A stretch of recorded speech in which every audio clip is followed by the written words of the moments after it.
Well, hello. Good morning, everybody. Good morning. How are you today? Good, how are you? Not bad at all. We just finished off a fantastic F1 race. One of the best F1 races I have seen in a while. That's the small delay on the going live here today, but whew, man, spoiler alert, if you haven't, if you recorded it and you're wanting to watch it, turn away right now, come back in about 5 minutes, because we're going to talk some F1 here. Yep. Wow. We'll give him just a few seconds to go away. Ashley's cooking. Yep. And we got www.bwsports1.com. Check us all out over there. and that is the all the happenings. You got that right. With everything going on, new show started last weekend, wasn't it? 2 weekends ago. 2 Super weekends. Kicking It with Steven. Yep.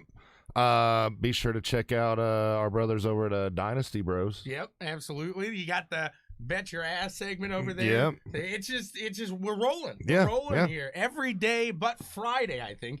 And Friday, you can catch some pro IndyCar racing over on CWTV. So you're not missing out too much. You're not. So, man, what a fun week this has been here. And, all right, they should have had time. Yep. Real fast. What's up, Ty? What's up, Brooks? Daniel? Yeah, I might want to pull that up. But, yeah, so F1 race. Most entertaining F1 race I've seen in a while here. And we'll start off by saying 2 of the big 3 not getting any points Nothing. Here today. Nothing. Big. Zip. Zero. Big Nada. hit. Yeah. Speaking of big hits, Charles Leclerc. Oh, man. I thought he was He having a broken stuffed leg or it. something, He man. stuffed it into that barrier hard. And they said, the brakes must have failed. It was like, nah, dude. And I was talking to Matt Ivan. He's runs in the sprints. He's over there in Australia. Yeah. And we were texting. I told you that. And I was like, man, once they started that, he's way too high up for what his car's got. And I know in his mind, he's thinking, oh, I got this. Yeah. I can do this. No, that car can't. So he overdrove the absolute rear end out of him. Yeah. Just literally, I mean, rear end out of it. It was Parabolica, wasn't it? Yeah. Comes through Parabolica, and you just see the car, whoop, and then done. He loses his back end and snaps back in front right into the tire barrier. They red flag it. First time we've seen a red flag at Monza since I think they said 1995. So not something you often see in F1 is that red flag. No, because at first they were talking about virtual safety car will come out, and then the actual safety car come out, not the virtual. So yeah, it was a hard hit. And then Vettel, his teammate, he went out earlier for brake failure. Yeah, exactly. So not a good day for Ferrari at all, which that seems to be par for the course for them this year. They're riding the struggle bus. Extremely terribly this year. It's been rough, and I just every week I go back to that Niki Lauda comment. Yeah, it's like you can't say that. It's a Ferrari. He said, no, it's a shit box, and that's what it is right now. Yeah, they're out to lunch big time. Talk about out to lunch. Botas was caught sleeping on the start here today. Yeah. He was snoring. Somebody made him a sandwich. He was sitting there getting a snack in for the race even started. What he was doing there. I think he was texting. Man, it was like, hello, you got to start, dude. You got to go. But so unfortunate. Mercedes does end up pulling like a 5th and 8th place. So Lewis Hamilton drives. Was it 8th or was it 7th? I don't think he caught Kvyat there. Okay, yeah. So, did he catch Kvyat? I don't remember now. Yeah, there was no way. And this is what I don't like about. No, the he F1 didn't. He was announcers. trying to catch Ocon. And this is I am not a Hamilton hater. I think he's a good driver. These F1 announcers are extreme, man. He's in 16th place. Well, he's still 27 seconds back from the lead. Stop worrying about how far away he is from the leader, because he ain't catching him. You're not catching him. No way. But and that's kind of any form of racing, sports, whatever you watch. When they have that star, it's no different than a basketball. You're gonna hear them if LeBron's playing. They're gonna talk about LeBron all night. Right. No. So that's right. what they're gonna do with Hamilton. But it's funny. My dad and I were talking about it yesterday, and Dad's like, there needs to be more parity in F1. There it is. Today. Yeah. Merry Christmas, Dad. Right? And that's what I said to Matt, too. I was like, he was like, what do you think's going to happen today? I was like, I don't know. I just don't want to see Mercedes 1 and 2. I think it's going to happen. And man, hey, I got my wish. So what a fantastic race. Even if you're not an F1 fan, if you are a race fan, check it out. Pierre Gasly literally drives the tires to blisters. Oh. We were talking about, because we were watching as they come into the podium, his tires were shredded. Oh, yeah. I mean, but he did everything he needed to do. He went out there and, leading the race and hit his marks and wasn't making any mistakes. And, hey, congratulations. Right behind him, Sainz is trying to get into that 1 second, that gap to hit the DRS, and he would get right there, but not close enough. And it seemed like Gasly, man, he was smooth. He was. And he really was. Sainz, he was hopping curbs. You could tell he was getting loose coming off the turns. He was trying a little too hard to catch Gasly up in front there, excuse me.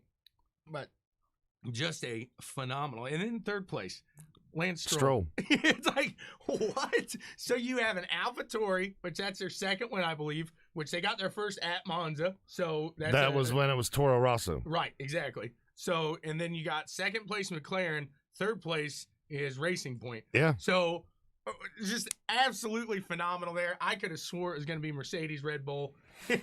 Well, that's usually what it is week in, week out, and you Right. you know, throw in maybe a Renault or a McLaren or something here and there, but for the most part, it's been the Mercedes Red Bull show all season. So you wonder now if this is maybe a little momentum builder. We've seen McLaren already doing fantastic. We talked about this. What's your opinion? I mean, everybody's wondering right now, what is going on through Carlos Sainz's mind? Is he just put it on the podium? He looks at his new team for next year. They're sitting back in 20th and 18th. Whoopsie. I mean, now I will say this on that. I don't think Ferrari is going to be a team that's going to continue to struggle. They don't like to be running where they're running, so they're going to do whatever it takes. They got the two drivers they want now. You got, you know, a young Charles Leclerc and a young Carlos Sainz. It's just to your face when you do that. But so you know, you have the future right there in your drivers that can get you championships, get you results. Now you're gonna have to provide them a car that can do it. Absolutely. And I can see what you're saying too. I mean, you're running pretty much consistently top 5 with McLaren week in, week out. Right. I mean, you're up there. You got a good you car. Had a couple failures with that exhaust and other things. But, I mean, outside of that, when you're on the track, yeah, you're banging it. So yeah. It is. It's definitely going to be interesting here to see going forward in the F1. Hopefully, like I said, this is maybe signs for that progression forward. But I think Mercedes Toto doesn't want to do this week in, week out. No. And he's going to come back there. They're going to have a vengeance. You can almost bet you're going to get a Mercedes 1-2 the next race. Then that's a good fact right there, Brandon. First time in 8 years that one of the big three hasn't been on the podium. Yeah, that's huge right there. And you could look out and see that AlphaTauri is kind of that one-off of Red Bull, but still, I mean, it's a completely different car. I mean, obviously, that's very apparent in the driving styles and everything like that. But you start to wonder now, does Red Bull kind of maybe think they made the wrong decision in pulling Gasly out of that car and putting Albon in last year? I said that last year. I didn't think that Albon was the guy to be in that car, or that, you know, it should be Gasly. I didn't think Gasly. I feel like he has improved so much since stepping back into that AlphaTauri. And we've talked about that when it happened last year. I think a lot of the pressure's off of him now. You have a car that can win or be on the podium every week. So if you're not doing that, then the finger's getting pointed at you. Why aren't you running better than what you are? You have the car to do it. Right. So now I think he can just go to AlphaTauri. You don't have that pressure. He can just go out there and drive. Mm-hmm. So absolutely. I think he's more relaxed and I wouldn't say confident, but just comfortable, you know. But I would like to see him get another shot at, you know, a Red Bull or one of the other big teams. Right. Because, you know, I know that seat's already been filled, but you could have put him at McLaren instead of Alonso. Right.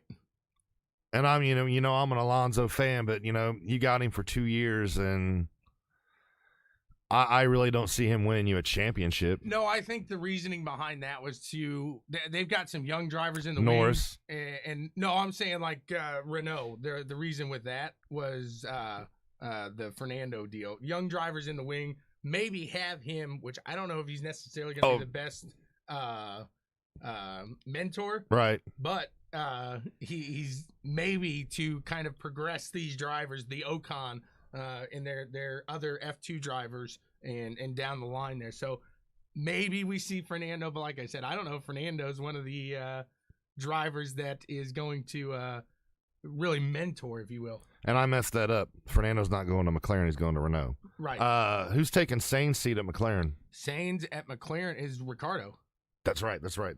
So, and that man, I'm so excited for that. And you know, that's one of those kind of situations too where you look at it and there's been days that Ricardo has outperformed McLaren in that Renault. So he's starting to get a feel for that Renault. He's starting to get comfortable in there.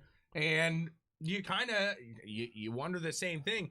Is he making the right choice? Because now he's going to have to get in this McLaren. Going to have to get used to this McLaren. I think he is. Team. I think he's making the right choice because, you know, McLaren's developed that car, and they have a solid car right now. Right. I mean, and they have two good drivers in their cars, but they have a solid car for the drivers to go out there and perform.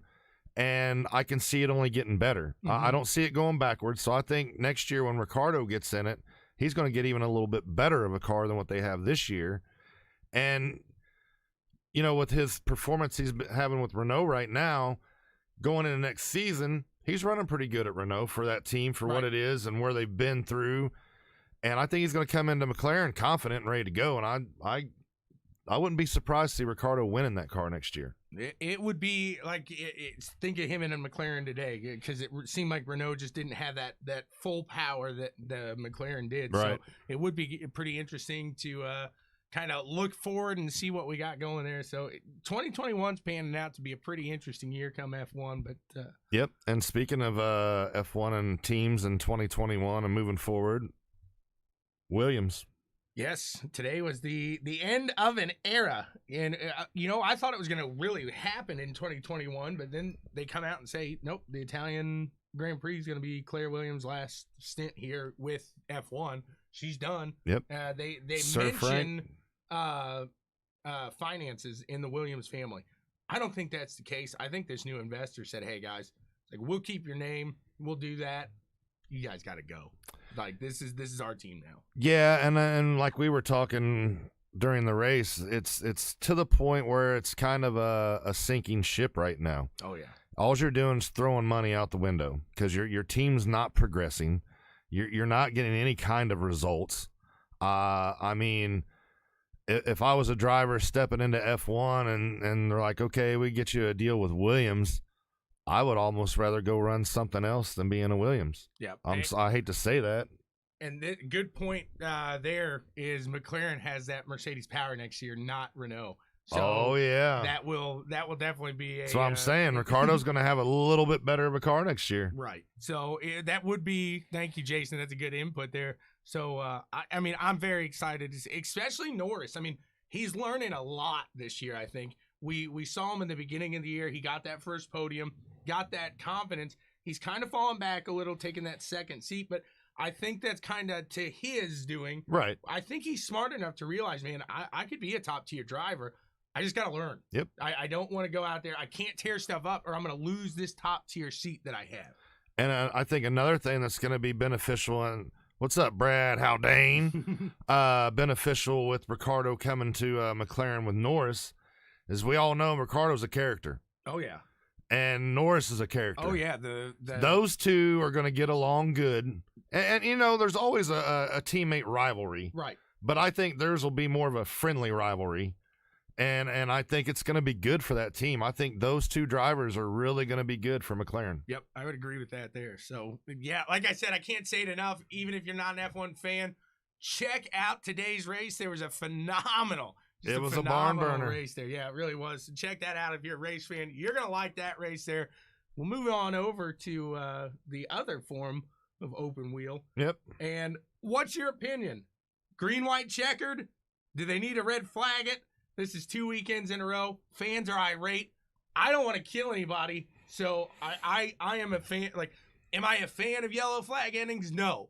But am I a fan of these guys living and not going out for a 3-lap shootout? Yeah. I mean, it just doesn't make sense. Here's my thing on that. You know, with the Indy race, when they red flagged it like that, when I don't remember who it was that wrecked that there at that hit the tire barrier. Piggott. So when he wrecked and he hit the tire barrier, it destroyed that tire barrier. It had it all out of shape and everything like that. You got 3 laps to go. It's going to take them at least an hour, if not longer, to rebuild that tire barrier. Right. To where they can safely get back out on the track and race. Why go green, white, checker? Why just, you know, it's 3 laps, red flag it, it's done deal. I mean, it is what it is. None of us want to see a race end like that. No. But you have to be cautious for the safety of the drivers. Mm-hmm. So, and I mean, people will say, well, they got the aero screen, their safety is up.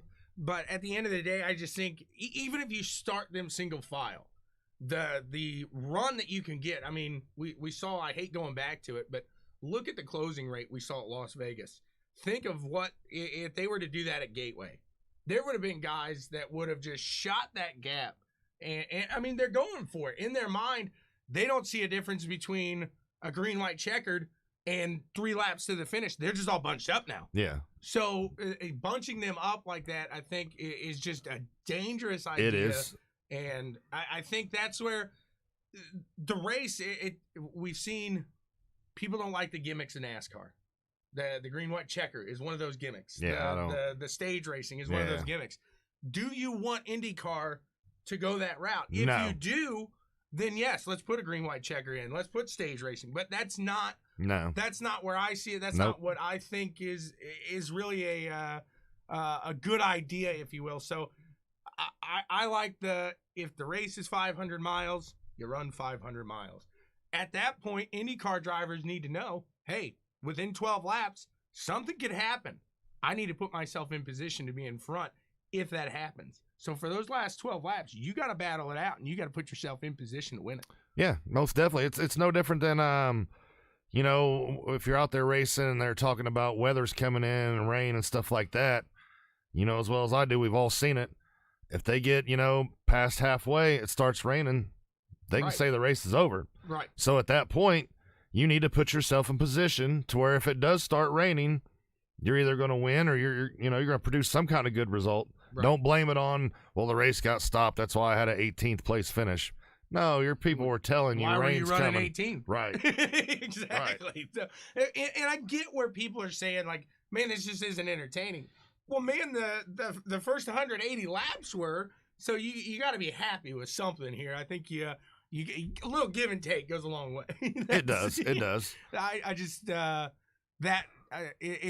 saw a lot of debate this week after the yellow flag finish, both in Indy and here in the second race of Gateway. Sato taking both of those, putting himself into position though. So I mean, he did what he needed to do there. Sato's coming on strong this point in the season. From now on, it's just road courses. Yeah. So that's where I think Sato's will start to fall back. But you might see Graham Rahal start to make that climb up. He was very uncomfortable with that car at Gateway. He said, you know, Sato can drive a loose car. I was listening to him talk about it. Sato can drive a loose car. He said, Tyler Blankenship, it was netcode. That's good. Sato can drive a loose car. Graham, he said, I drive by the seat. That's not how a driver drives by the seat. Right. He's like, he drives by the steering wheel, and that's fine. We just have completely different styles of driving, and that's why he's up there in this race, and I can't figure this out. So, but wait till next week when they get to Mid-Ohio on the road course. Right. And you're right. Graham will shine. I mean, for one, he's from Ohio. Mm-hmm. 2, Graham can drive a road course. Yep. He knows how to get around the road courses. He knows how to get around Mid-Ohio. And it's a doubleheader next weekend at Mid-Ohio. It is. And IndyCar finally came out and said, hey, we're going to do it. It took them till yesterday or Friday to say it. And it's like, wow, guys. I mean, you got people, and there's still no real word. I guess it's coming out tomorrow on what the precautions will be if fans are allowed. So for this whole time, you've been telling people, hey, we're going to allow fans. We're going to do this. Friday, we finally got the word it's happening. And now you might change things up. And I get that this is out of people's control, but at that point, I think that's where you just need to step back and say, hey, we'll run the race, but we can't have fans.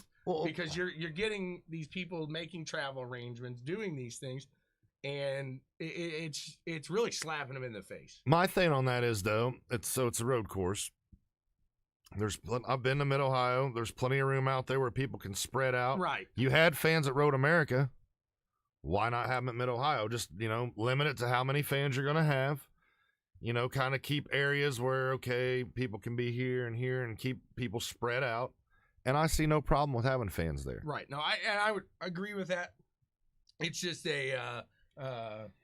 kind of a toss-up, whether or not it'll be there, or if fans will. Hopefully we hear.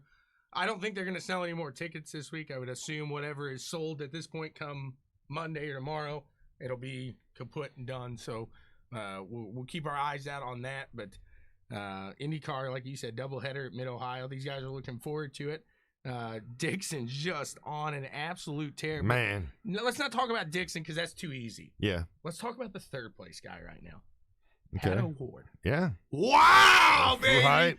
I'm becoming, I was not a big fan when he did that move with Carlin, when he went to Red Bull, things like that. Dude can drive. Oh, most definitely. Most goodness. definitely. He gets out of the car, third place in Gateway the first day. Extremely happy with his performance. Comes back the second day, puts it in second. He is beaming when he gets out of that car. You can see his smile hitting his ears past his mask, man. And he's like, no, I didn't care about winning that thing. I had so much fun here in second. I'm learning so much. It's like, dude, he's got a solid chance. Say Dixon does miss. Dixon's got to have a couple DNFs, I think, to really fall out of the title. Newgarden's not having that consistent year that Newgarden has had. Penske really not having. I think they're kind of having a little transition pains between Roger leaving, Cindric taking over. Will it last? No. But it's just small pains. Yeah, it's growing year. pains. Exactly. It's growing pains. So I think that's what's happening there inside. But that really opens up the door. If Pato can have some solid performances, even for that Smith, Peterson, Arrow, McLaren team, nailed it. For them to land on the top 3 in points this year, that's a success. That's a huge success for that team. Absolutely. I mean, at that point, you beat all of the Andretti cars, all of them. You got them all. You took out Carpenter's team. Yep. I mean, you took out some big names. You took out 2/3 in Ganassi. Mm-hmm. You only got one Penske car. I mean, that's a huge feat, and really rolling into that next year. As I think it's clear now, if you have a 1-2 driver in that team, then because I think McLaren's going to kind of stick to that F1 mentality and see how it works in IndyCar. And I was just going to say, I agree with that. And I was just going to say, I think some of the success they're having in F1 is helping the IndyCar side too. Absolutely. And I think, after their debacle last year, McLaren come in with guns blazing this year. They weren't going to be the joke of the paddock. No. They were coming in ready to go. Absolutely. And Pato and even Oliver. Oliver's had some good results. He's had some bad races. He's had bad luck. He's caught the back end. I think that growing pains. He's had Pato it seems like he's just grabbing this car and he understands it. Oliver seems like he's trying to grasp it because it's a lot different. But I think that's also where Pato, you tossed him in 6 cars last year. Yeah. So you had to learn quick. And Oliver ran an Indy Light. So, yeah, you were preparing yourself to step up. But this car is so much different, the new Indy car with this aero screen compared to that Indy Light. And Oliver, I mean, he tells you the weight on top. It's a lot different of a car. And he's doing a great job learning it and gaining that trust in the car. But like his incident at Indy, I think he saw that happening in front of him with Daly, and he just hit the brakes too hard. Your brakes at Indy are meant to go into the pits, not to slam on them in fourth turn. So that was a mishap there. I think he was part of that incident at Gateway where they pulled out in that first race, and it looked like an iRacing start where they wrecked before everybody crossed the line on the start of the race. I think he was one of those guys. Palou got out of line, and then I think Askew got into the back of Pagano, so they checked up in front, and he got into the back of him. So just a good amount of bad luck, but that could really hurt a rookie. Yeah, I mean, it definitely messes with your confidence. Right. So it may take him a couple races, but the nice thing about it is they're getting ready to go into, doubleheader road course. Right. So I think, Oliver's going to be fine there, and that'll give him a chance to get his confidence going again and get back in the swing of things. Right. Absolutely. I agree with you there. And we are less than a month away from what I hope is going to be the first IndyCar race that fans can go see here at IMS this year. I really hope they let us into the October 3rd race. Keeping my fingers crossed. I still haven't heard anything about that there at IMS. I mean, that race is happening, but whether or not they allow us in there is another question there. Hey, and let's while we're still on IndyCar, let's talk about Reneth VK real fast. Yeah, he's having a solid year. I mean, first part of the year, I would have said Carpenter was going to fire him. Oh, Carpenter was not. I didn't think he was going to make it through the full season. I didn't think he was going to make it after Texas, after that interview Carpenter had. He needs to listen to it. He's not. Then we come to Indy. Kid goes out. As soon as they unload the car, he's fast. Qualifies in the Fast 9. I think he ended up qualifying 5th, something like that. Yep. Goes out there and in the race, I think what did he finish in the race? 4th or 5th? Yeah, 4th, I think. Okay, and then you go next weekend to Gateway, top 5s again. Yep. I mean, so he's really come and adapting to these ovals from the beginning of the season to now, and then there again we're coming into the road course part of the season, and I think Renus will shine on the road courses. So he's the best car at Ed Carpenter Racing right now. Oh, yeah, I would agree. Well, unless you look at Daly on the ovals. Daly, yes. It's tough, but it's tough to get a hard grasp on that with being a part-time driver. Right. So I'm talking about the full-time drivers at Carpenter. Renus he's done a complete 180, and he's the best on the team right now. Yep, I would agree with that. Here's a fantasy situation I want to see happen next year at that Carpenter Racing. So I don't think Ed Carpenter is going to be in that car next year. I think that he's probably going to hang it up. I can see that. Wrong. I can see that. Maybe just do Indy. Right. So I see, why not take Tony Kanaan? He's going to bring the money. He's going to bring what Ed Carpenter needs, and put Jimmy Johnson together. Put Tony Kanaan on your ovals. Tony Kanaan wants that last stint again with the fans. And put Jimmy Johnson in your car and ovals. You, at that point, bring so much money to your team that you could really build off of that and get your younger driver in there, or have Tony and Jimmy kind of coach Renus up there. And I think that would just be a stacked, that's an all-star team right there. And if you're going to do that, you need to either have Cole Pern crew chiefing or Chad Knaus. Chad Knaus, right? Absolutely. I don't think Knaus is going to leave Hendrick, but I think Cole Pern could really be a solid choice there, because if you look back at the 500, Daly's running solid. Yeah, he ran solid the whole month. Until he took it below the yellow line there, and that car it snapped on him. So I really think there's some solid opportunity there. Yeah, I think there's a future in IndyCar for Cole Pern if he wants it. I want to know what Kyle thinks about Chad Knaus. Do you think he would go with Jimmy to another series? Because Kyle, I bet you Kyle was crying last week. He went to Daytona. Oh, yeah? He is the biggest Jimmy Johnson fan. I already know. So he saw out with the old and in with the new as all 300 drivers make their way into the playoffs, and Johnson sees his way out. You know, Kyle was probably going, he was balling. I bet you he was balling. But I mean, I could maybe Chad Knaus would do something like that, because I mean, at this point in his career, he's got nothing else to prove in NASCAR. Right. You know, and you get to work with your buddy again you've had so much success with in NASCAR. I mean, we all know Jimmy Johnson and Chad Knaus were unstoppable when they were together. Right. He says he doesn't 7 think championships they'll pair up ever again. Really? Yep. So he's still crying, I think, from Daytona. Though, yeah. So. His eyes are all watery. Yeah, it's hard exactly. It happened. It's going to be okay, buddy. Right. Should be a good race today. I think we can turn the tides to NASCAR now. He said, "Don't joke. I was honestly in tears, devastated." Sorry, I shouldn't laugh. Oh, goodness. But yeah, let's switch the gears to NASCAR. Okay, here. let's do that. Got the throwback race here today. Yep. Darlington Raceway. Yep. So it should be a fun one there. First race of the playoffs here. And I think you're going to see Harvick and Hamlin up towards the front again. Yeah, I do. And that's what, I mean, we kind of saw maybe what could happen, I guess, with that last race.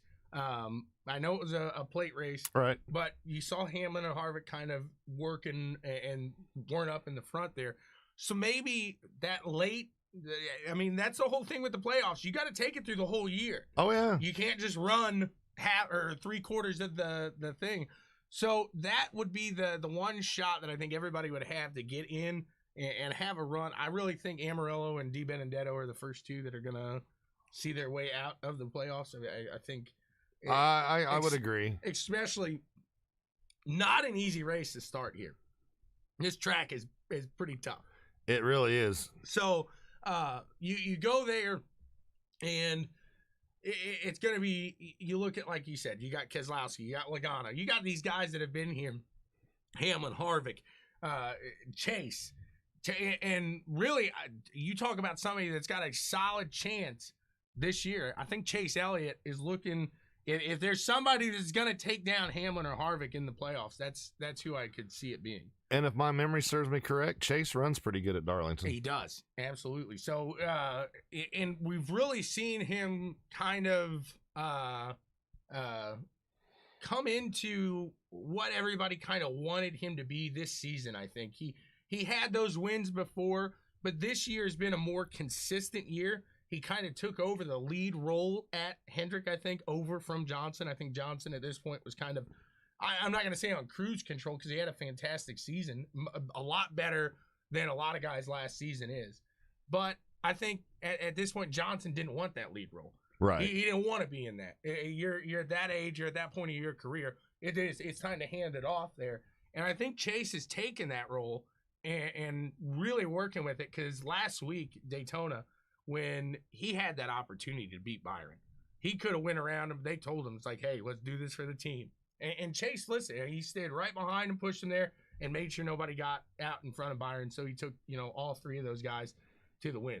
A young Chase Elliott may have got under him, may have went for that win there, and really battled his teammate, maybe caused something. Yeah, I mean, I just see a lot of maturity and growth there with Chase Elliott throughout the season. Yeah, and like you said earlier, consistency. That's kind of what Chase has been lacking up until this point. You'd see him get a win, and then the next couple of weeks he's 20th, 24th. Then he'd go off and get another win. He can never string together those finishes. Exactly. And he seems to be doing that this year. Now, is he the most dominant car out there? Nope. No. I still think, this has been the Hamlin-Harvick show pretty much all season. Right. And I do think those are the two strongest teams and cars and drivers out there. But I could definitely see Chase getting in there and kind of shaking it up a little bit.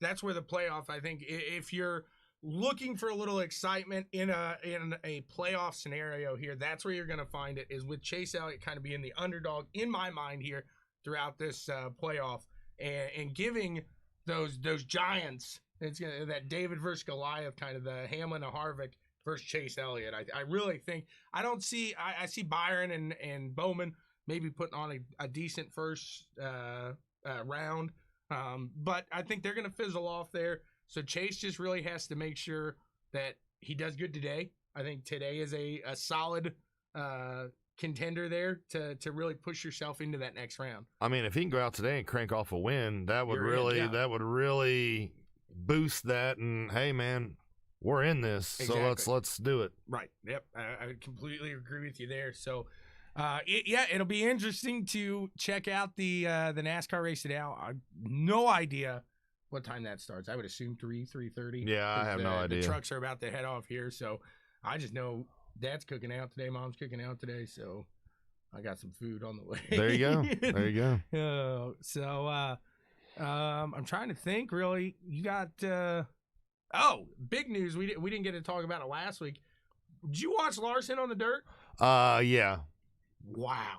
So, are you talking about the late model? Yes. Yes. Do yes. you think he goes to Eldora? Why wouldn't you? It would be so. Tony's in his ear. Stewart's over there talking to Larson, and there's a complete, just, I'm gonna call it what he is, just an idiot out there that thinks Larson's just completely cheating, everything like that, because He's just out there dominating, and he thinks it's a disgrace to dirt drivers that people are boosting Larson up so high, and because he's a NASCAR driver. Man, it's not that he's a NASCAR driver. No, he knows he's how a to wheelman. He knows how to drive on the dirt. Dirt just comes natural to him. He can.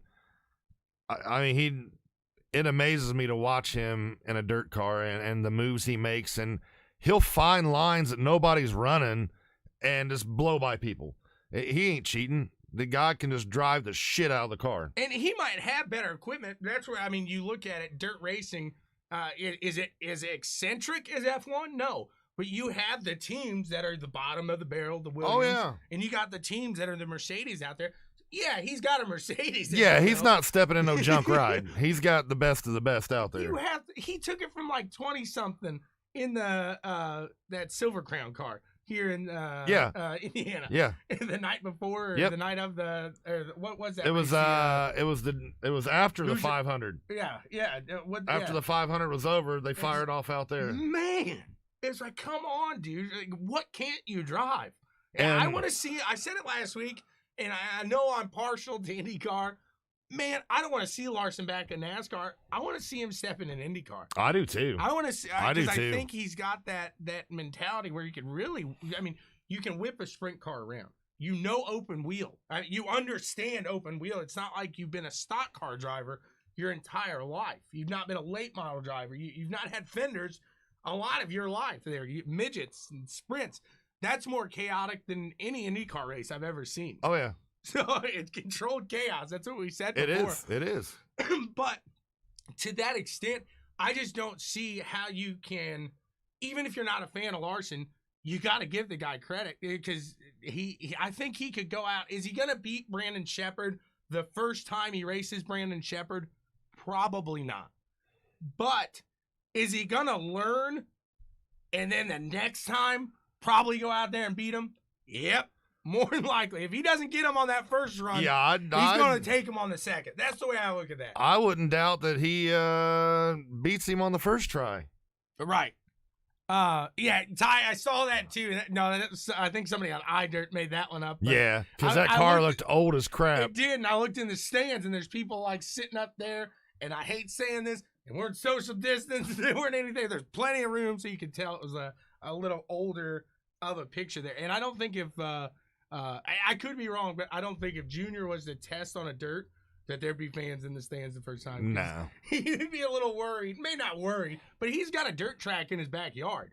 I mean, he runs dirt. He knows dirt. I'd love to see him get in it. I just don't see Earnhardt ever getting behind the wheel of a car again just because of his head and his family. He'll probably get in a car on his track out back behind his house. Right, but he's not going to. Competitively. Right. It's he said Brooks said that Larson beat Sheppard in his SEC race. What was that? He beat Sheppard second race. Okay. So there you go. Second race there. So it took him I didn't realize Shep was in that race there that he was running. So absolutely just phenomenal running. Like I said, dude's a wheelman. People want to see him back in NASCAR. I think we will. I want to see him in IndyCar, like you said. That's where I really want to see Kyle Larson end up. Right, and I think we do see him in NASCAR again.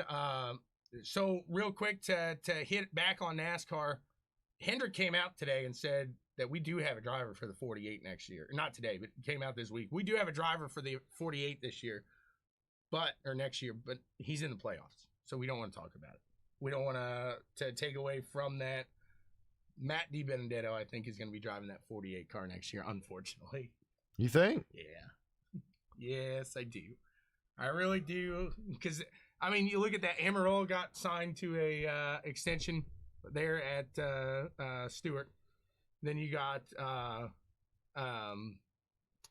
Bowman, Byron, and Chase are all signed at Hendrick. Yep. The Keselowski is Logano are solid there. Yep. But it's unfortunately, I just see that coming into effect there. Good tender everywhere. Oh, absolutely. Waylon, I think if whenever Larson steps in, if he puts just a small amount of practice into it, he's a driver. Now, the one car I don't see, and somebody was suggesting F1. I don't see him competing in an F1 car. No, not at all. It's that constant road course. I don't think would be a solid run for him. I think he could learn it in IndyCar and do the kind of oval road course bump, but I think that's how it would affect there. I agree with Jason there too, that he's gonna go somewhere where. If Larson goes to Stewart Haas, I would love to see Stewart Haas put together a IndyCar team or a one-off team for the 500 or something. Just join with Foyt there, or take this Haas team from F1 and bring it to IndyCar where you can compete. That would be my thing. But yeah, I don't see why they haven't done that. I mean, they're kind of in a situation with Williams. You're just over there throwing money out the window, right? But when you're selling Haas CNC machines for $2 million a copy. Right. But yeah, just like Wayne said, F1 is just a whole different level. It really is. It really is. Because you've seen so many American drivers that were good over here go to F1 and they can't compete. Look at Michael Andretti. That was not scripted. I promise you that was not scripted. Daniel's ears are going right now. But yeah, that's good stuff there. But, and going into being an American, going to F1, you have to learn all these tracks, and their tracks are different. F1 tracks are long. We're used to seeing a 1.5 mile, 2.5 mile road course. Over there, they're 4, 5. Yeah, exactly. I mean, Road America was originally built as an F1 track. That's why it's like 4.5 miles long. Look at Circuit of America. Circuit of the Americas. Exactly. It's a whole different world. I think that's where he benefits in that car, because you look at an Indy car, you're going to sling it around like a dirt car? No. But on an oval track, you have to know how to control a loose car to be fast. He knows how to control a loose car. That's his life, dirt. And that's why I think when he did run NASCAR, Larson didn't run good at every track, but on a fast, greasy track where it was getting slick, that's where it came into him. He'd be up there slinging it up against the wall, just hanging it out. I think that was what was entertaining about Larson, is when he was in NASCAR, you'd see that dirt track. Oh, yeah. He'd throw a slider on you. Oh, yeah. In a NASCAR. I think it was Atlanta where he won the race. He threw it up. I think it was on Boyer, and it just hits the wall and just goes, whoa. Just threw it in there.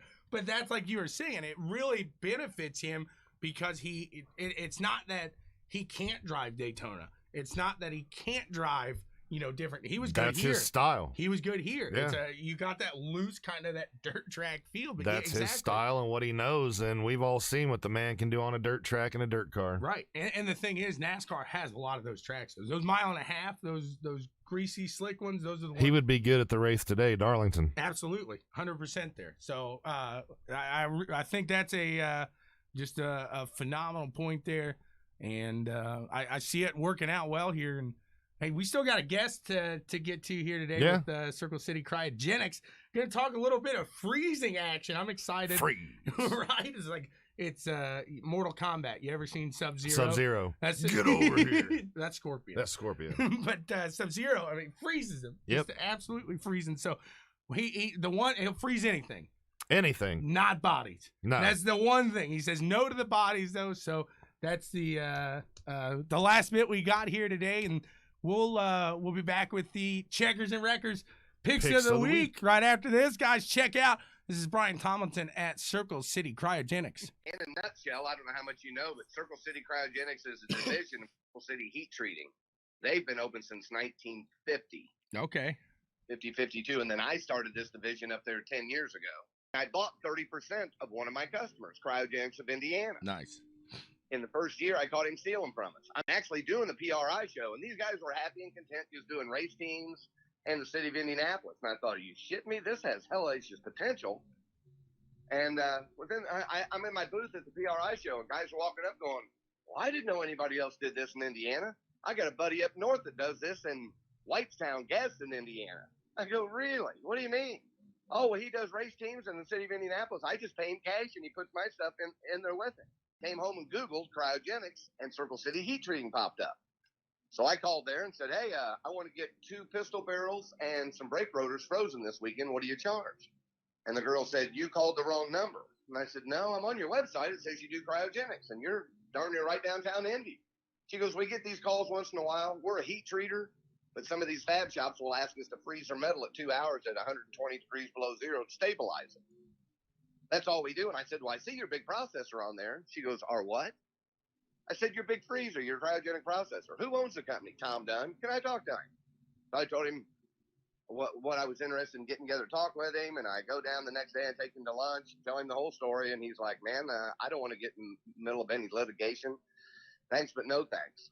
I take him back to his plant. As I'm walking across the parking lot, my phone rings, and it says 317. Well, that's all it says anytime somebody from the Indianapolis calls you. Gotcha. From the city of Indianapolis that works for the city. I answer the phone. Cryogenics of Indiana, this is Brian. Hey, it's Greg Ballard. You got a minute? I said, I do. What's up, Mr. Mayor? He said, we're doing a STEM show at the track in May, and I would like you to be a presenter. I love what you do for the city of Indianapolis, and you saved my city $250,000 a year. I want to kind of repay that and start introducing you to businesses we're trying to get to move here and stuff. And I said, well, you know what the sad news is? I don't know if we're going to continue to do this. I called my partner stealing from us, and I'm actually about 15 minutes from your office trying to find a new place to land, but this guy didn't know the potential of this. Where are you at? And I said, 2243 Massachusetts Avenue. Come on down here to my office. Okay. So I get down there, and he had already written a letter up saying, I will follow Brian Tomlinson wherever he lands. He saves my city $250,000, and I want it to continue to grow. Oh, wow. So that made me call Don Schumacher Racing, Indiana Oxygen, and Wright Tree Service. I got letters from them. A week later, I took Tom Dunn back out to lunch again, and I said, here, read this. And of course, Mayor Ballard's was on top. And he reads that one and then sees Indiana Auction and goes, really? So you're really serious about this? And I said, sir, I can walk in the first of the month with $250,000 worth of business. I just want to be a subcontractor. I don't need an office here. I travel a lot. I do a lot of shows. I'm driving all over God's creation, the gun shops, fishing places, whatever. And it'll be 10 years this month. Nice. So he's a good, honest Christian guy. And it's like everything happens for a reason. You know what I mean? God closed one door, he opened another one. You mentioned like fishing, guns, stuff like that. Obviously, I mean, we see it in what you do with the brake rotors and different parts on the racing, but what's it do with guns and fishing and stuff like that? It'll make a gun shoe straighter. A tied-up bullet pattern makes the gun easier to clean. Very nice. You're in guns, it's called wavering or stringing. The more you shoot, the barrel gets hot and it wiggles. Uh-huh. It does the same thing on a gun barrel as it does on a brake rotor. It dispenses the heat more evenly and makes it shoot straighter, and a tighter bullet pattern makes it easier to clean. So with on back to the racing side of things, you mentioned Don Schumacher Racing. Talk about that. How did that all come to fruition there? They were doing Don Schumacher when I came on board there, but yet they were just doing certain parts. And did I give you one of those flyers? Yeah, I think so. Yeah. I was stunned that Don Schumacher wrote a beautiful testimonial. So how has that relationship kind of grown with Don Schumacher and maybe other race teams? Have a lot of other bigger race teams hopped on board outside of just the smaller kind of local guys? Yeah, I mean, I've got them from across the country. I mean, from go-karts to snowmobiles to motorcycles, truck pulls, bicycles, dirt track, and dragsters. Nice. Do you have a favorite thing to freeze? I don't know about a favorite. The lightest thing that you can put in there, probably, right? But it's really, really light. You know what I mean? But it's I've cryoed every light bulb in my house. I haven't changed a light bulb in 5 years. Really? So light bulbs, so electricity, stuff like what's it doing a light bulb really? It's tungsten inside the old regular kind of light bulbs. That's tungsten that goes across those two wires. Mm-hmm. It makes the tungsten stronger. It actually makes them brighter, and they use less energy. Very nice. So, Did you see the Channel 6 story on the Facebook page? Say that again. I'm sorry. Did you see the Channel 6 story on our Facebook page? I have not watched it. No. We, I don't know. I'm a guy that kind of thinks out of the box. I've done nylon parts for a lot of these race teams. And my wife had breast cancer about 1.5 years ago. And when we went for her first chemo, they handed her 2 pair of anti-embolism stockings. They look like pantyhose. Mm-hmm. And I started reading the box, and the lady goes, "Here, we give you your first 2 pair, but after that, you have to pay for them." And Deanne turned around and looked at me and smiled. I knew where she was going. She goes, "Well, you know what, ma'am? We're lucky and blessed. I've got a good job. My husband's got a good job. We've got decent insurance. We'll go ahead and pay for these. And the next time somebody comes in without insurance, give them 4 pair." Nice. So I followed the nurse out of the office when they got Deanne's chemo hooked up and going. And I said, "Hey, do you have other kinds of those?" And she goes, "Yeah, come here." And there's one that's a sleeve. And there's pictures of this on the Facebook page. It's $200. It goes from your wrist to your shoulder. Mm-hmm. And they're for blood clots and swelling. Uh-huh. And there's one that's a glove that looks just like a glove, but without fingertips on it. Those are $85. That long sleeve is $200. And then the regular nylons are anywhere from $55 to $65. Oh, wow. Bought one of each, cut them in half, marked them A and B. I froze B at 300 below. I did not A. Gave it to Purdue Polytechnics in Columbus, Indiana, and they gave me a report back that said it made them nearly 50% stronger, so they won't snag and run. Oh, wow. Very nice. We're cryogenically freezing those for every cancer patient in the state of Indiana for free. Very nice. That is awesome.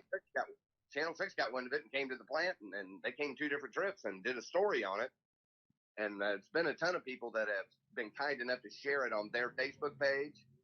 You know, everybody sees a video on there and they just scroll right by it. Well, I'm asking people to share this with your family, friends, and neighbors. This is free. Right. For cancer patients. And usually free is everybody's favorite color. But we've helped over 500 cancer patients so far. And now from our customers in St. Louis, Texas, Denver, I'm telling them in emails, hey, if you've got employees there, feel free to print this up and put it in your break room. All we're asking people to do is pay for the shipping. Right. And when they ship to us, take a prepaid return shipping label, put it inside the package. And you can see some of the videos on the Facebook page where it's just a box. So you can clearly see they're anti-embolism stockings, and we freeze them, thaw them out. Of course, being nylon, we don't have to temper them. If they're metal parts, the final step of the cryogenic process is when it's been frozen at 300 below and comes back to room temperature, then we put them in one of our 55 ovens and furnaces and temper them at a certain temperature for an hour. That's why it's a 72-hour process. I know, obviously, like you said, you can't dive too deep into the racing bit because at the end of the day, it's not bending the rules, but there's things that these guys might get a extra advantage of by doing something like this. Am I correct? Oh, absolutely. That's why they do it. You know what I mean? Just because the internal parts don't break.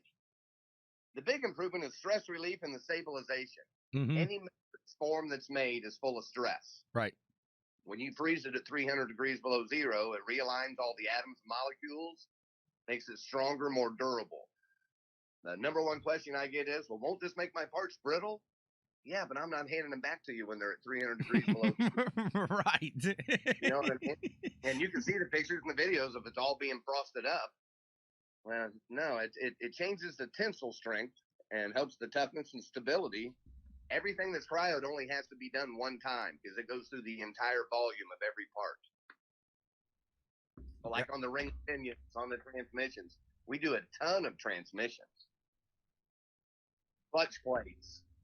That makes sense. Yeah, a lot of heat buildup inside of that. That makes complete sense right there. Yeah. So it's not really necessarily going to give you that extra speed. What it's going to do is ensure that you're not going to break down, maybe not ensure, but kind of give you a little more peace of mind. You're not going to break down in the middle of a race when that thing's really working. Is that what I'm hearing? Yeah, it is. And even they have some of the big boys, they're going through 15 gallons of fuel in 3.2 seconds. And the engine block's getting so hot, the bottom was just dropping out. Oh, wow. They went from 3 trips to 29 passes. Wow. Very interesting there. So that's... Yeah, and it does increase. Some of them said they went from 10,500 to 11,000 horsepower. Okay, so you are getting a little extra power in there, too. Exactly. Yes. Very nice there. So I guess back to... I get the tires, why you don't freeze those, but what's up with the steering wheel? No, I said that anybody that said, I'm not supposed to say what we do for a lot of these race teams. But right. You said you don't do the tires or the steering wheel. I understand why you wouldn't freeze tires because the compound in the rubber, you can change everything by doing something like that. But on the steering wheel, why? it does change the. We have had success with some rubbers, and I always tell people if they've got something we've never done before, I'll do the first one for free if they share the results with us. Right. But yeah, I was being kind of a smart aleck when I said, anybody that's in the racing knows we're not doing the tires and steering wheels. We're doing Okay. I was gonna say I get the tires, I don't get the steering wheel. Hey, I get. I've seen some of those things bend. I've seen some of them break. Maybe it could work out for you. Yeah, there you go. We didn't have landscapers giving us their trailer ball hitch because they're changing so many trailers a day, and I'm like, really? A trailer ball wears? I would have never thought, but I guess friction. Yep, absolutely. I mean, we've done some crazy things. I've got a guy in New York right now that's supposed to post today their Milwaukee gloves, and there's pictures of them on the Facebook page. That he was like, I go through a pair of these. They're only like $12 a pair, but I'm going through a pair every 2 weeks. So if I'm on a big job site and I rip my glove, I could get hurt. Right. He called me yesterday going, oh my gosh, I'll check in with these guys. They're farmers because they send us some wacky stuff. And Right. He said, I'm blown away by how much longer these have lasted. Very. But a farmer sent in a bunch of big blades. And he goes, hey, Brian, you've got me thinking out of the box. I've been doing so many different stuff with you through the years. I'm sending you a pair of blue jeans. Right. I think I remember you talking about jeans back a year ago there. And I was like, wow, all right, let's see what this does. So a couple doctors and nurses saw that on there. So they're wanting to send their scrubs. Scrubs, absolutely. And now on top of that, I would assume now you'd hope they send them to you washed and clean, but you're dipping it in 300 degrees below zero. That's probably going to disinfect there as well, correct? Yeah. I had one guy say, what will it do to the coronavirus? I said, it'll choke it dead. There you go. Nothing's going to be living at 300 degrees below zero. I can't imagine. No, not many things. So you take it out of the freezer, you get it moving to where you need to put it. You like you said, things are brittle. You ever drop anything and see it shatter? I did one time. One time, that's all it took. It was carbide of all things, carbide tooling that's very, very expensive. Oh, yeah. Yeah, you're not going to drop a light bulb. No. Now, there's one thing you won't freeze, and what's that?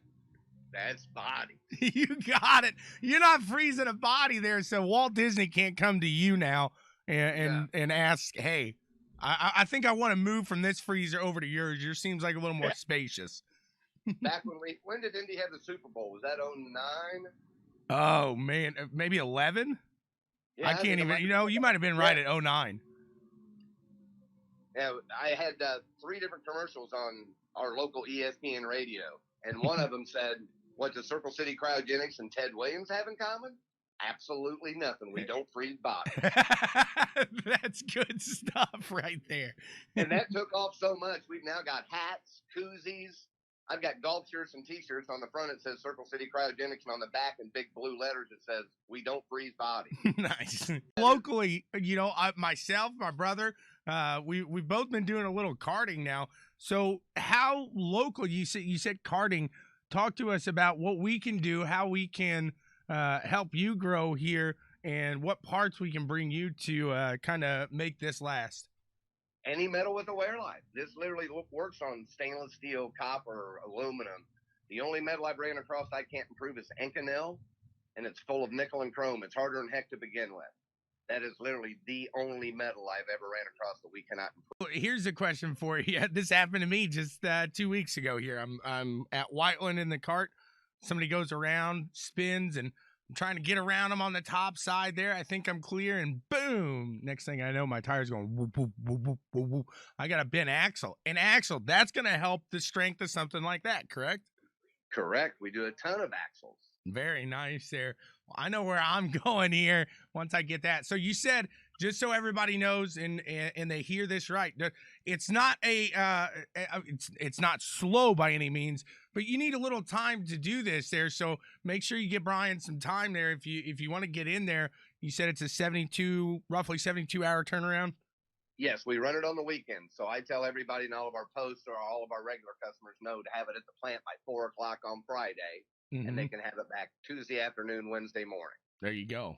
Absolutely. So if you need it for that race weekend, make sure you guys are are getting it, putting it in your head there. And you said you're all across the country. It's not just locally here. So you're getting guys shipping you parts, so you're shipping them back there. What's the usual turn? Obviously, it depends on them shipping it, but on your end, then, if they're shipping it, are they getting it by Friday roughly? We're trying to keep a 2-week turnaround time or less. I have a certain watermark that the owner of the company has given me to where I have to have X amount of money in the big one or small one because it takes so much liquid nitrogen to Sure. get everything down to 300 below. Right. This pandemic is not helping a thing, but we're trying to keep a 2-week turnaround time or less. Before this pandemic hit, there were only maybe twice last year in 19 that they didn't have their parts back in 2 weeks. I got you. So, That's why we have to tell you people to keep it on. unfortunately, go ahead. Sorry. That's why we tell people that once they see how this works, they know to keep them on a shelf. Right. They'll order brand new ones instead of paying shipping twice. If you order something online and have it shipped to you, then you're having it shipped to me. You're best to just order it online and have it shipped straight to me. That's going to save you a shipping charge.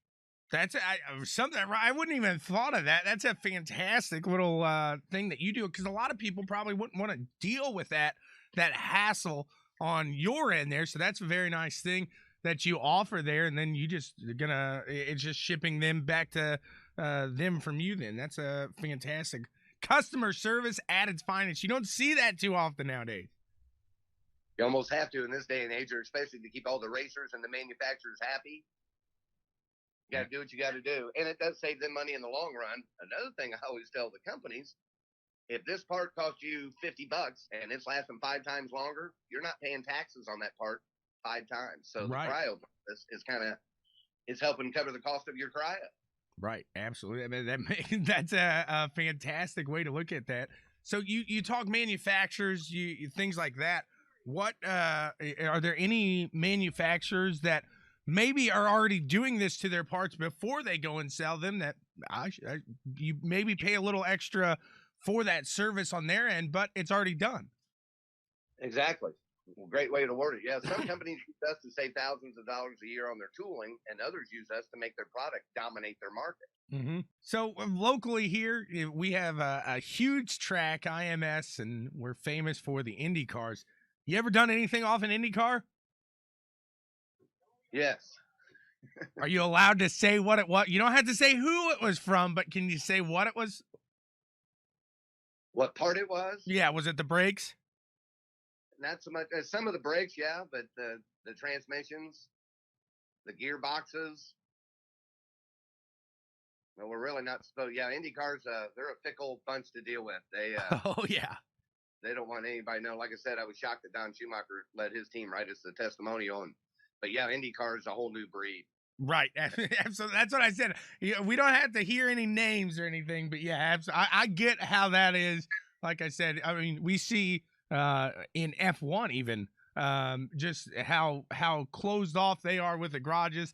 And I can only imagine if, these guys here, well, hey, these guys are getting a little more horsepower out of this. Either they're going to try to ban it or they're going to try to do it themselves. They're one of the two things.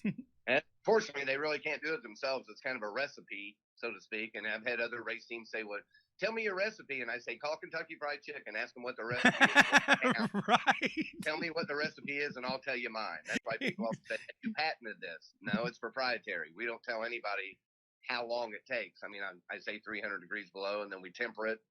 But, yeah, it's all proprietary. But IndyCar is a whole new creature. NASCAR cryos everything and doesn't tell anybody. Right. Very interesting there. What about F1? Have you gotten anything off an F1 car before? Nope, tried when they were here, and they're even more arrogant than. Oh, I can only imagine. Yeah. You would think like there though it's especially here, as I don't know how much you follow F1 at all, but they have the change of the regulations coming, and you would be like, you would think that would kind of give, that maybe that little extra bump, if you will, that was legal, that these guys might be able to look into. So I would think maybe here with new regulations, things like that, they might have to think outside the box, like you're saying. Oh, absolutely. And it's not illegal. It's new technology. I even have golfers. We do golf balls and golf clubs, and they're saying, well, isn't this breaking the rules? No, it's new technology.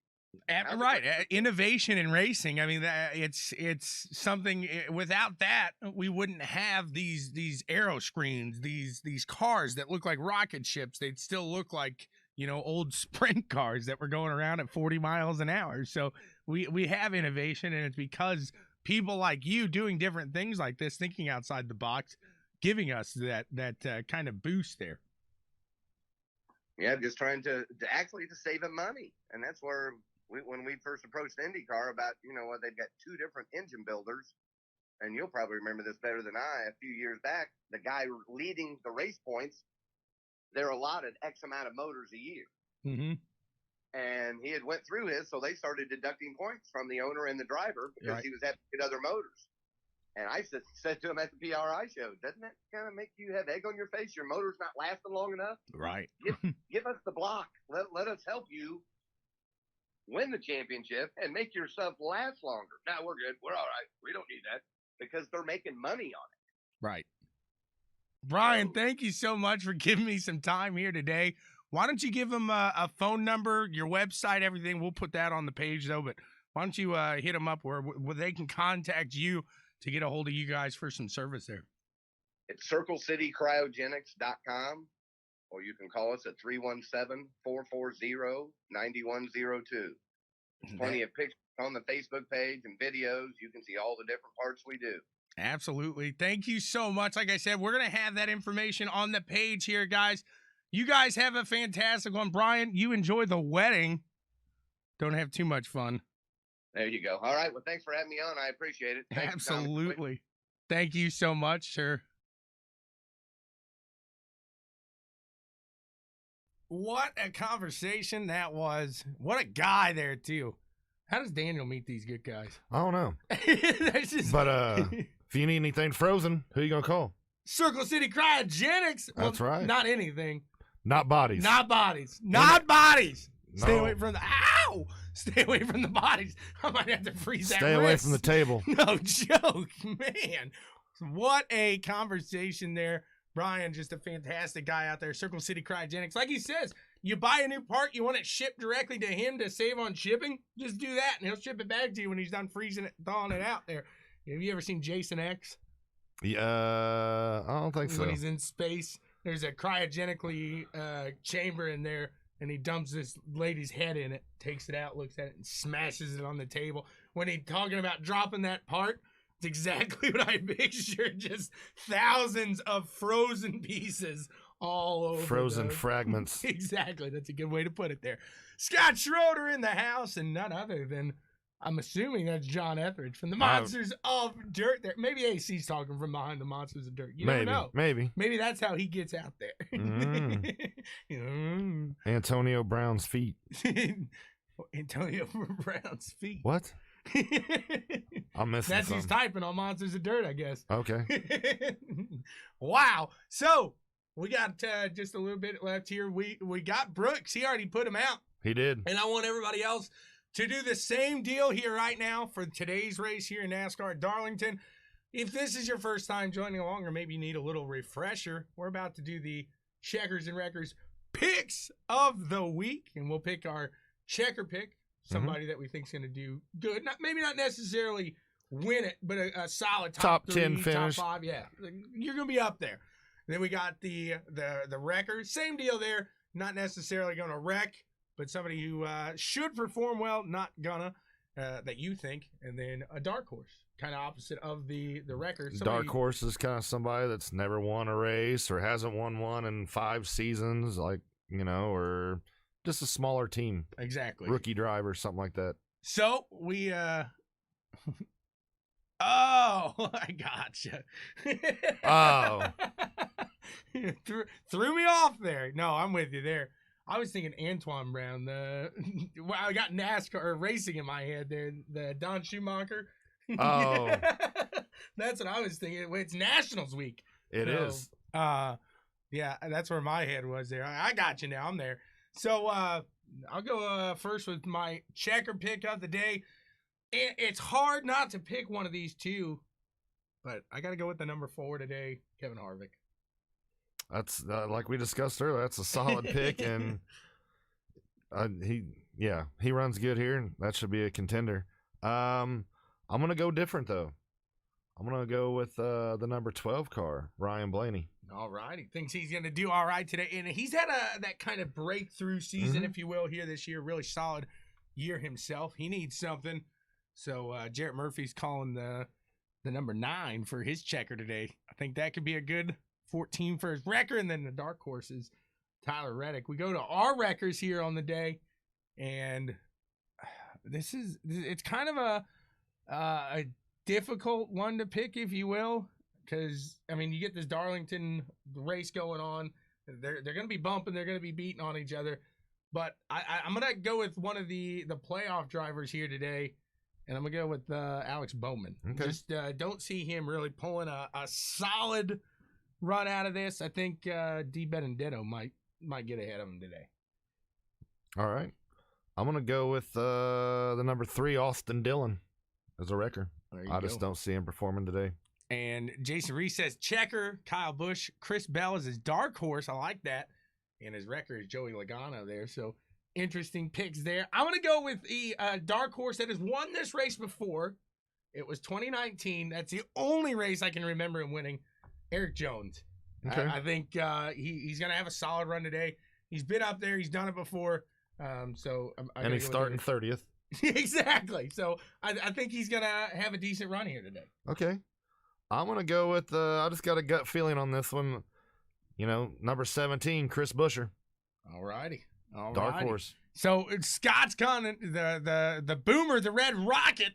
He said Elliott is his checker, Kurt Busch is his wrecker, and Bell is his dark horse. So we got some guys doing a little flip-flopping there, but it seems like Bell, a lot of people are liking him today. He said Eric's on the way out, falling fast over there. He is. But this is a solid track for him. Maybe that kind of that boost of energy he needs here. Checker, the number 22 for Dustin Hall. Record 24. And a dark horse. Number 10. Number Eric 10. Almirola. The 10. I give it a 10. So, solid picks all across the board here today. Let us know what your favorite throwback scheme is. Hey, and if you're interested in actually betting on the race, you can go over to mybookie.com. You bet your ass you can. Hop on over there and check out Monday segments. Well, maybe we need to get on there for a little 5-minute period to give people their NASCAR picks here. Because we do these here today. I don't know if I'd necessarily go off of our checkers and records. I bet differently than I pick these. Sometimes I try to pull them out here, but usually, I've won some money off Hamlin and Harvick this year, so not necessarily my picks throughout the week. Yeah, that race don't start till 6. Tomorrow's Labor Day. So all you essential workers out there, thank you for doing what you did. This kind of Labor Day means a little more than every other Labor Day. So thank you guys. You guys kick your feet up in there. Some of you essentials are going back to work Monday. But hey. I'm not. Nope, you get the day off. I got kids. I don't ever get a day off. So we'll have some fun here. Thank you all for tuning in today. And you. You guys have a fantastic weekend. John saying thanks to Checkers Records for coming on board for the 4th season of super popular Checkers Records Fix Pro Late Model Series. On Wednesday nights, 9 Eastern, CWTV, starting September 23rd. Mods back that week. It's coming. The Monsters of Dirt. John, what night's 305 is going to run on? Sundays before Pricks. Oh, nice. I think he said that. I believe. I think I got it right there. We'll check out. Brooks and raise hell, praise Dale. See y'all next week there.